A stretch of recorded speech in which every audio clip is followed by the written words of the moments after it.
బాహాటంగా హైదరాబాద్ చుట్టూ భూముల్ని దోచేసిన ఘనత కేసీఆర్ కుటుంబాన్ని. దీనికి ఎక్కడికైనా చర్చకు సిద్ధం, మేము నిరూపించడం కూడా సిద్ధం. అసలు ప్రభుత్వ గోల్డ్ మైన్ లాంటి భూములన్నీ కాజేసిన మీరు ఇలా మా మీద బట్టగాల్చి వేసే ప్రయత్నం చేస్తా ఉన్నారు. ప్రజలు విఘ్నులు అర్థం చేసుకుంటారు. దీంట్లో మనం అనలేదు. డెఫినెట్గా నేను మొన్న ముఖ్యమంత్రి గారికి పత్రికా ముఖంగా విజ్ఞప్తి చేశాను. ముఖ్యంగా యూనివర్సిటీస్లో ఎక్కడెక్కడ భూములు ఎంక్రోచ్ అయింది వాటన్నిటి మీద కూడా విచారణ జరపాలని. ప్రభుత్వ భూములు ఎక్కడ ఎంక్రోచ్మెంట్ అని అసలు హైడ్రా తీసుకొచ్చింది ఎవరండి? ఎందుకు తీసుకొచ్చినాం హైడ్రా? ముఖ్యమంత్రి గారికి ఒక దూరదృష్టి ఉంది, ఒక ఆలోచన ఉంది. అన్యాక్రాంతమైనటువంటి ప్రభుత్వ భూములు మొత్తం వెనక్కి తీసుకోవాలని ఒక సదుద్దేశంతో హైడ్రా తీసుకొచ్చాం కదా. దాన్ని కూడా అవాస్పాలు చేసే ప్రయత్నం చేశారు. ఎందుకంటే హైడ్రా సంపూర్ణంగా విజయవంతమైతే పోయే భూములను టీఆర్ఎస్ నాయకులే కదా, ఆనాటి మంత్రులే. కాబట్టి హైడ్రా మీద రాద్ధాంతం చేశారు. ఇలా మూసి మీద రాద్ధాంతం చేస్తూ ఉన్నారు. రాష్ట్రాన్ని సమూలంగా డిస్టర్బ్ చేస్తూ అభివృద్ధికి అడ్డుపడుతున్నటువంటి వ్యక్తులు బీఆర్ఎస్ నాయకులు, బీజేపీ నాయకులు.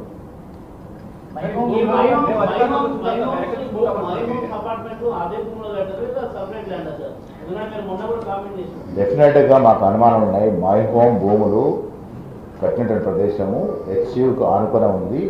ఆ దాంట్లోనే కట్టారని నేను అంటా ఉన్నాను.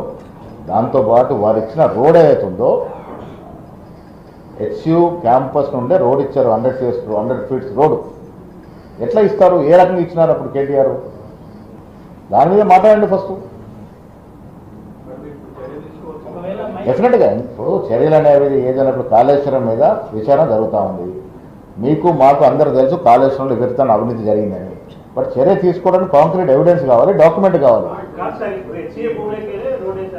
అందుకే అవన్నీ అందుకే ముఖ్యమంత్రి గారిని ఆ రోజు నేను గాంధీ భవన్లో చెప్పాను, సమూలంగా దీని మీద విచారణ జరపాలి.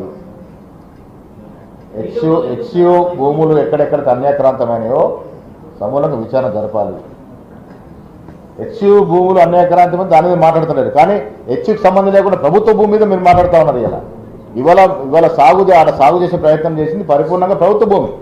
అది విద్యార్థులకు కూడా తెలుసు అది. Thank you.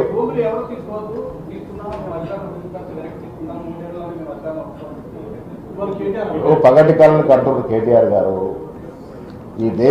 ఈ రాష్ట్రాన్ని విచ్చలుడిగా దోసుకొని ఈ రాష్ట్ర ఖజానాన్ని 6.5 లక్షల కోట్ల అప్పులో ముంచి అధోగతి చేసి ఆర్థిక విధ్వంసము, భూముల విధ్వంసం చేసిన వ్యక్తులు ప్రజలు వాళ్ళని ఎన్నుకుంటారేమో. ఎందుకు అనుకుంటా ఉన్నారు మీరు?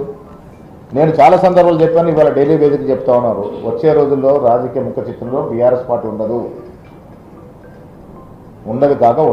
ప్రపంచంలో ఏ మూల ఏ క్షణం ఏం జరుగుతుందో వేగంగా తెలుసుకోవడానికి తొలి వెలుగు వాట్సాప్ ఛానల్ని ఫాలో చేయండి.